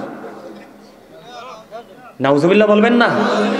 তা আমি হইলে কি করতাম জানেনি? গাঁটটা দইরা মিম্বরে খাড় করাইতাম, আজকের হাদিয়া তোর ৫০,০০০, আজকে তুই জুম্মা পড়াবি। কথা বলেন না কেন? আপনারা তো মিয়া গোশ টোশ খাইয়া মিয়া নরম হয়ে থাকেন। হ্যাঁ, সমাজে একটা সুদখোর আছে, একটা ব্যভিচারী আছে। আপনার সমাজের সকল সাধারণ মানুষ একটা ঐক্য গড়ে তোলেন, তার পাত্তাও থাকবে না। মনে রাখবেন আল্লাহ রাসূল বলেছেন যিনি অপরাধ করে এবং 500 টাকার জন্য এক ব্যাগ বাজারের জন্য নিজের সুবিধার জন্য যিনি অপরাধীকে সাপোর্ট দিয়েছো, আল্লাহ রাসূল বলেছেন তুমি সঙ্গে সঙ্গে মুসলমান থেকে তুমি খারিজ হয়ে গেছো। ইসলাম শুধু সস্তা জিনিস নয়, বুঝে নিবেন ইসলাম কি। বর্তমানে সমাজ চলছে দূষিত মানুষ দ্বারা, বিশেষ করে ইমাম সাহেবের মসজিদের মিম্বার পর্যন্ত এই দস্যুদের হানা ঢুকে গেছে। আপনারা সমাজকে বদলাতে হবে, দক্ষ ইমাম সাহেব রাখতে হবে, তখনই সামাজিক পরিবর্তন অটো চলে আসবে। ঠিক কিনা বলেন? বন্ধুরে আমার, আজকে সামাজিক ঐক্য না থাকার কারণে, ইমাম সাহেব প্রাণ খুলে বন্ধ মিম্বরে দাঁড়িয়ে কথা বলতে না পারার কারণে আজকে দিন দিন সমাজগুলো নোংরা হয়ে যাচ্ছে। আপনি মানেন বা না মানেন, ইমাম সাহেবের বলার অধিকার, এটা দ্বারাটা অব্যাহত রাখবেন। কথা কি বুঝতে পারছেন? ইমাম সাহেব ওয়াজ যেমনি করবে কোরআন হাদিস থেকে যদি করে, ওনার কথা বলার যে স্বাধীনতা, এটা কখনোই হরণ করবেন না, বলতে থাকবেন। হুজুর আপনি বলতে থাকেন, মানবো না মানবো সেটা আমাদের ব্যাপার। কেউ যদি প্রতিবন্ধকতা সৃষ্টি করে তাকে প্রতিহত করবেন। বলে হুজুর কেন? আমি আপনাদেরকে বলি, আজকে মসজিদ পর্যন্ত নোংরা হয়ে গেছে। আল্লাহ রাব্বুল আলামিন জিবরাইলকে বললেন, জিবরাইল যাও অমুক অমুক শহর তুমি ধ্বংস করে দাও, উল্টে দাও। জিবরাইল চলে গেলেন অমুক অমুক শহর ধ্বংস করার জন্য। এবার জিবরাইল যাওয়ার পরে দেখলেন ওই এলাকার মধ্যে এমন একজন আল্লাহওয়ালা বুজুর্গ আছে। বুজুর্গকে দেখে আল্লাহর কাছে দরখাস্ত করে দিলেন জিবরাইল, আল্লাহ আল্লাহ গো, এখানে এমন একজন তোমার প্রিয় বান্দা আছে, আমি কি তাকে সহ ধ্বংস করে দেব? আল্লাহ রাব্বুল আলামিন বললেন, তুমি তাকে সহ ধ্বংস করে দিয়ে দাও। কেন গো তাকে সহ ধ্বংস করে দেওয়া হবে? ধ্বংস করে দিব তার কারণ হলো সে সারা জীবন নামাজ পড়েছে, রোজা করেছে, যা ইসলামের বিধান তা করেছে, কিন্তু সে কোনোদিন অন্যায়ের প্রতিবাদ করেনি। এই জন্য তাকে অপরাধী হিসাবে আমি আল্লাহ চিহ্নিত করলাম, তার আমলের কোনো মূল্য আমার কাছে নেই, তুমি তাকে সহ ধ্বংস করে দাও। এই জন্য বললাম আগানগরের মানুষ, আমার মনে হয় আপনাদের এখানে কোনো দুষ্ট প্রকৃতির মানুষ নাই। আগানগরও আছে, আমি তো বড়রাকে সভ্য হিসাবে জানি। আগানগর বেশি। ও মোর খোদা, মুইয়ান কি আর মুই কি ওয়াজ করবো না, থুইয়া মুই বাড়ি চললে যাবো। হাই হাই রে, কি কমো, আমার দিকে তাকা না বন্ধু। যদি ওই রকম দুষ্ট লোক তা করে, বুখারী শরীফের ছোট্ট একটা হাদিস শরীফ শোনো, নবীজি বলেছেন কেউ যদি 10টি টাকা দিয়ে জামা কিনো, কয় টাকা? এক্সাম্পল, আপনি 1000 দিয়েও কিনতে পারেন, আপনি 5000 দিয়েও কিনতে পারেন। হাদিস শরীফের ভাষা হলো মাত্র 10 দিরহাম। এখান থেকে আপনার 9 দিরহাম হালাল। আর 1টি দিরহাম যদি হারাম হয় রে, 1টি টাকা হারাম, 9 টাকার সাথে ঢোকার সাথে বাকি 9 টাকাও হারাম হয়ে গেল। নবীজি বলেছে এই হারাম টাকা যুক্ত করে যদি তুমি জামা কিনো, কিয়ামত পর্যন্ত নামাজ পড়তে পারবা, তোমার নামাজ আল্লাহর দরবারে কবুল হবে না। তাই নামাজ দিয়ে কি লাভ হইব? কথা কন। আরে বাপরে বাপ, আস্তে আস্তে যে কত অসভ্যতা আমরা দেখব সেটার কোনো হিসাবে নেই। আমরা দেখছি আমার বাসার পাশে এক মসজিদে এক সভাপতি না সেক্রেটারি, মিতা চিনিও না, পুরো মসজিদটা মুসল্লি ভরপুর, জানেননি? সামনের কাতারে একটা জানামাজ খালি। এতে প্রত্যেক দিন, প্রত্যেক জুমাতে, আমি যতদিন থাকছি আর কি দেখছি, এতে প্রত্যেক দিন জুমার দিন এই মুরব্বি চায় না, ফোলা ফাইন চায় না, সব্বির কাদের উপর দিয়ে লাইতে লুইতে সামনের কাছারে বয়। এই সমাজ কি মৃত সমাজ না? কথা বলেন। ওলামাই কেরাম আপনাদের এখানে আছে, বলবেন, কাউকে জিজ্ঞেস করবেন যে হুজুর গাজী সুলাইমান সাহেব এই ওয়াজটা করে গেছে। শোনেন, মসজিদের নিয়ম হচ্ছে এখানে কোনো এমপি, মন্ত্রী, এসপিডিসি, সভাপতি, সেক্রেটারি নাই। মসজিদের নিয়ম হচ্ছে যিনি আগে যাবে তিনি আগের কাতারে বসবে। আপনি মুখে বলেন না যায় নামাজ বিছাই যান, এটা কোন ধরনের ফাইজলামি? এটা তো কোনো সিস্টেম নাই। দখল করছে, এখানে তো দখল চলে না দাদা ভাই, নাউজুবিল্লাহ বলেন না। এবার একটা মজার ওয়াজ করব, আমাদের মধ্য থেকে সুন্নাত নফল ওয়াজগুলো, আমলগুলো চলে যাচ্ছে, ছোট্ট করে বলবো, আমার দিকে তাকান, একেবারে ছোট্ট করে আজকের আলোচনা গোছাবো আমি। বন্ধুরে আমার, মাগরিবের নামাজের পর একটা নামাজ আছে, নাম জানেননি? কি নাম? সালাতুল আওয়াবিন। আপনারা দেখেন নফল ইবাদতের মজা। আওবিন নামাজটা মাগরিবের নামাজ পড়ে যেই ব্যক্তি 6 রাকাত আওবিন নামাজ পড়বে, সিস্টেম হলো নবীজি শর্ত দিয়েছেন দুইটা। একটা হলো যদি কোনো প্রয়োজন থাকে, বিশেষ জরুরি হয়, কথা বলতে পারবেন মাগরিবের পরে। যদি আপনার কোনো বিশেষ যদি কথা বলার কোনো সিস্টেম না থাকে, আপনি কথা বলবেন না। মাগরিবের নামাজটা শেষ করে চুপচাপ আপনি চলে যাবেন কোথায়? আপনি চুপচাপ চলে যাবেন আওবিন পড়ার জন্য। 2 রাকাত করে বন্ধু আওবিন নামাজ পড়বেন। 6 রাকাত আওবিন নামাজ শেষ করে ফেলবেন। আমার নবী জানিয়ে দিয়েছে এই 6 রাকাত আওবিন একদিন পড়ার কারণে কয়দিন?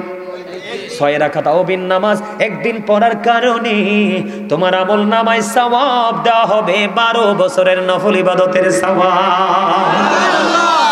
তাহলে নফল নামাজ ধরবেন না ছাড়বেন? আরো জোরে। নফল বেশি বেশি পড়বেন তো? সুন্নাত বেশি বেশি পড়বেন তো? জিবরাইল আলাইহিস সালাম একটানা 30,000 বছর নফল ইবাদত করলেন। আল্লাহ ডাক দিয়ে কয়, জিবরাইল আমি তো তোমাকে নফল ইবাদত করতে বলিনি। কয়, আল্লাহ আপনি আমাকে 600 ডানা দিয়ে সৃষ্টি করেছেন, অত মর্যাদা দিয়েছেন, শুকরিয়া স্বরূপ করলাম। আল্লাহ ডাক দিয়া কয়, জিবরাইল তুমি সাক্ষী থাকো গো, আমার হাবিবের উম্মতগুলো অল্প কিছু সময় যদি নফল ইবাদতের মধ্যে কাটাই রে, আমি আল্লাহ কথা দিলাম তাদেরকে অদ্বিতীয় জান্নাত দিয়ে পুরস্কৃত করব। সর্বশেষ আবু বকরের জীবনী থেকে ছোট্ট একটা মেসেজ দিব বন্ধু, তারপরে আলোচনা ক্লোজ করব। আমার দিকে তাকান বন্ধু, হযরতে আবু বকর সিদ্দিক রাদিয়াল্লাহু তাআলা আনহু এবং ওমর রাদিয়াল্লাহু তাআলা আনহু সম্পর্কে আমার নবী একদিন দুজনকে 2 হাতে ধরে মসজিদে প্রবেশ করতেছেন আর বলতেছেন, আজকে আমি যেমন করে দুজনকে 2 হাতে ধরে মসজিদে প্রবেশ করেছি, ঠিক তেমনি ভাবে তাদের দুজনকে কাল হাসুরের দিন 2 হাতে নিয়ে জান্নাতে ঢুকবো। হযরতে আবু বকর সিদ্দিক রাদিয়াল্লাহু তাআলা আনহু, এই যে আপনারা পাঞ্জাবিটা ঘরে রেখে দেন বোঝার জন্য বলছি, যত শর্ট শর্ট জামা আছে এগুলো পরে মসজিদে যান, মুসলমানিতে বিয়াতে যত অসভ্য জায়গায় এখানে যাইতে যান পাঞ্জাবি পরে। কথা কয় না? আমি কি মিছা কথা কইছি না সত্য? আপনারা দেখেন আপনার এলাকার যুবকরা যখন কোনো মিছিলে যায়, যখন কোনো মিটিংয়ে যায়, দেখবেন সুন্দর পাঞ্জাবিটা পরে যায়। মসজিদে যাইতে লাগলে কি যে কয় তার আর মনের ভিতরে একটা রোগ ঢুকে, কয় পাঞ্জাবি পরবো না। আবার পূজা তো যায়, হ্যাঁ আমি দেখছি তো। এই দেশে কি এত হিন্দু আসেনি? যত হিন্দু একত্রিত হয় পূজা, ছি ছি ছি ছি, এদেরকে দেখলেই তো আমার গা বার হয়ে যায়।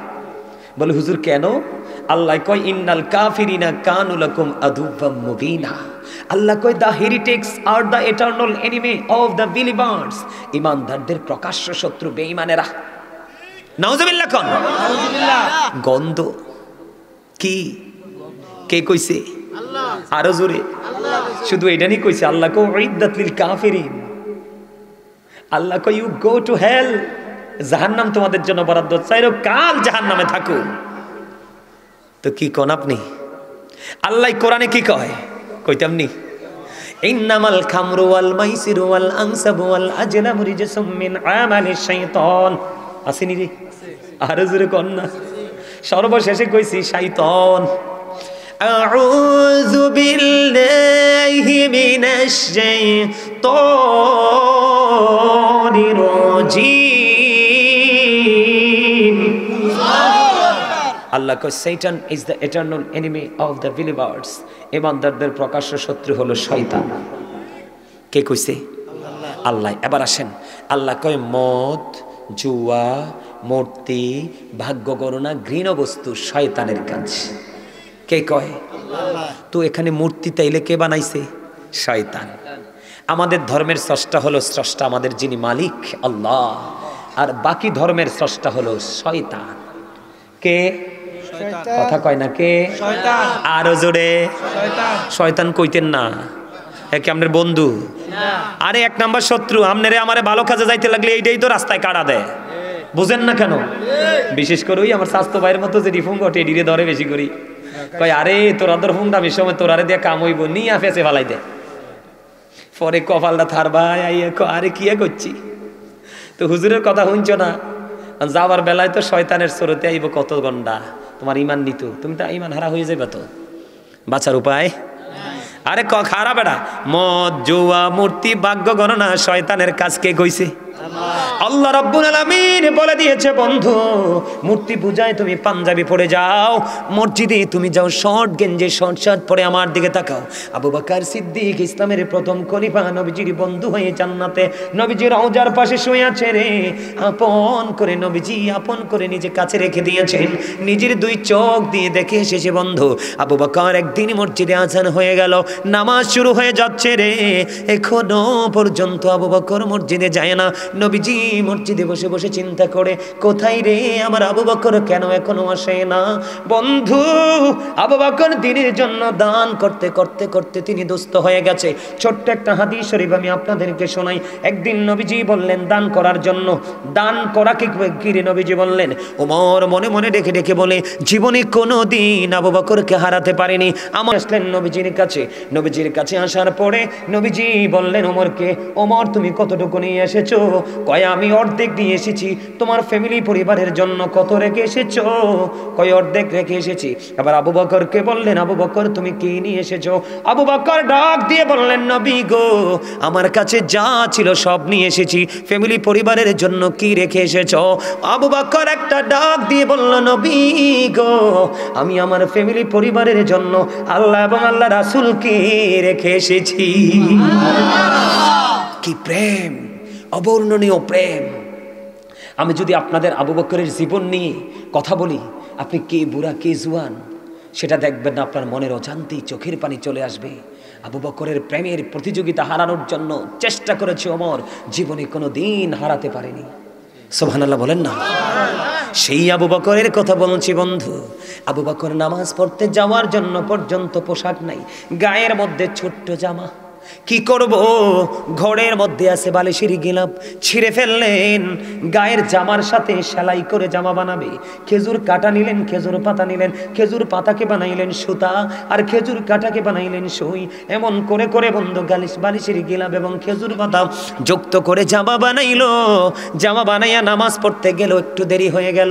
নবীজি ডাক দিয়ে বললেন, আবু বকর আমি থাকা অবস্থায় তোমাদের এত অবহেলা, আমি চলে গেলে না জানি কি হবে। নবী গো, ও প্রাণের নবী গো, ইয়া রাসূলুল্লাহ ইয়া হাবিবাল্লাহ, নবী গো আমি ইচ্ছে করে কোনো দেরি করিনি গো নবী, নবী আমি ইচ্ছে করে দেরি করিনি।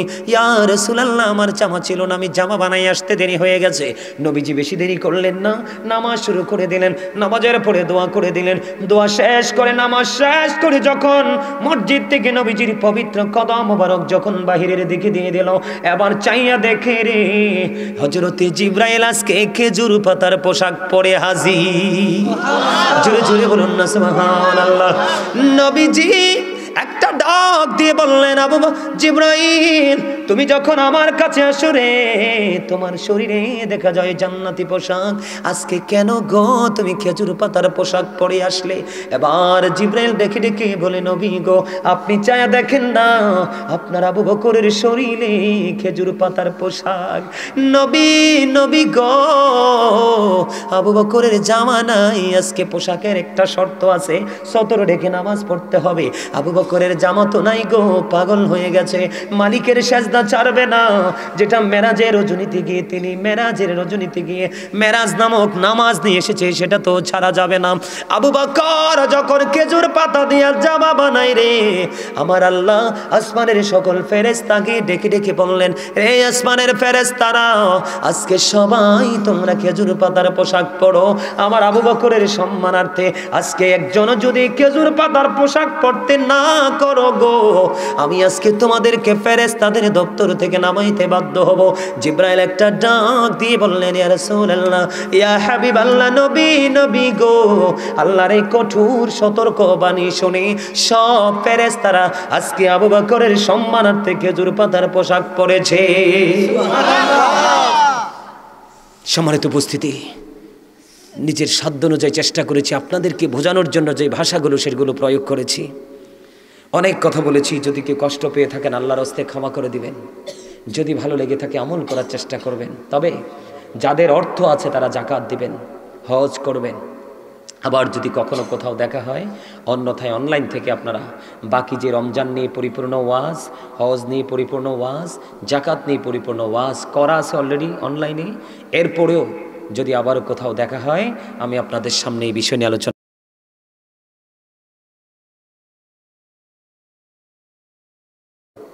তাবারুক নে মাশাআল্লাহ দারুণ কাজ করছো। আমি কিন্তু যেখানে যাই সেখানে বলি তাবারুক বন্ধ করে দাও, কারণ যারা আলোচনা শুনে তারা কিন্তু ভদ্রভাবে বসে থাকে, ওরা অনেক সময় তাবারুকও পায় না। আর যারা আলোচনার কোনো কি নেই, মানসিকতাই নেই, মানুষগুলো এসে বিভ্রান্তির সৃষ্টি করে, কমিটিকে কষ্ট দেয়, আলেমদেরকে কষ্ট দেয়। এই জন্য এটা প্রচলনটা উঠিয়ে দেওয়াটাই উত্তম, ঠিক কিনা বলেন? হ্যাঁ হ্যাঁ, একটা গজল গাইতাম। কোন রে তোরানি কইস? একটা গজল গাইতাম, গজল গাইলে কিন্তু হাদিয়ে দিতে হয়, দেখছেনি? হগলে কিন্তু কয় না। হ্যাঁ, আমি তো পরীক্ষা করছি, হেতারা তো বুঝে না, হেতারা তো মনে করছে হুজুর হেসে হেসে হাদিয়া খুঁজছে। হ্যাঁ দিবে, একজনে কইল হইতো না, হগলে কইতে হইব। কে কে রাজি আছেন হাত তোলেন। আল্লাহু আকবার, আল্লাহু আকবার, ইয়া রাসূলুল্লাহ, ইয়া গাউসুল আজম, আহলে সুন্নাত ওয়াল জামাত জিন্দাবাদ জিন্দাবাদ, হযরত মাওলানা গাজী সুলাইমান আল কাদরি সাহেব জিন্দাবাদ জিন্দাবাদ। ইতারে আগানগরের পক্ষ থেকে লাল গোলাপ শুভেচ্ছা কোন লাগে না? তেরে ভুলে গেছে। আচ্ছা আমি একটা গজল গাইবো, তারপরে শেষ করে দিব। আপনারা দয়া করে এত কষ্ট করে ছিলেন, আর কেউ যাবেন না, ঠিক আছে? আমি একটা গজল গাই। হ্যাঁ, তোরা কই পাবি অমূল্য রতন, আমার মায়েরই মতন রে নাই দরদি। তোরা কই পাবি অমূল্য রতন, আমার মায়েরই মতন রে নাই দরদি। বিজা জাগায় মায়ে শুয়া, শুকনা জাগায় আমায় রাইখায়, ও সে কত কষ্ট করলেন মায়ে, আমার লালনার পালন রে নাই দরদি, নাই দরদি। আমার মায়ে মইরা গেলে আমি কাকে ডাকব মামা বলি, মা মাগো,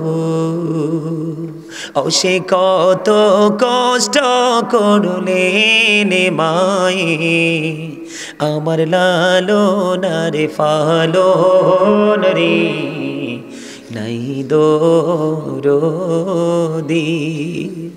যে সার জনে কান্দে লয়া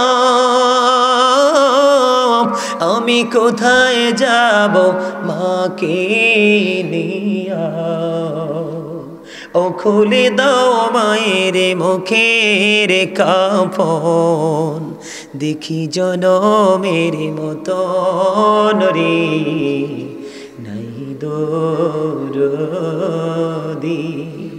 অন্ধকার কবরের মাঝে কি জানি কি আযাব হবে, ও সে মাফ করে দাও আল্লাহ মাবুদ, আমার জনম দুঃখিনী মাকে নাই দরদি। তোরা কই পাবি অমূল্য রতন,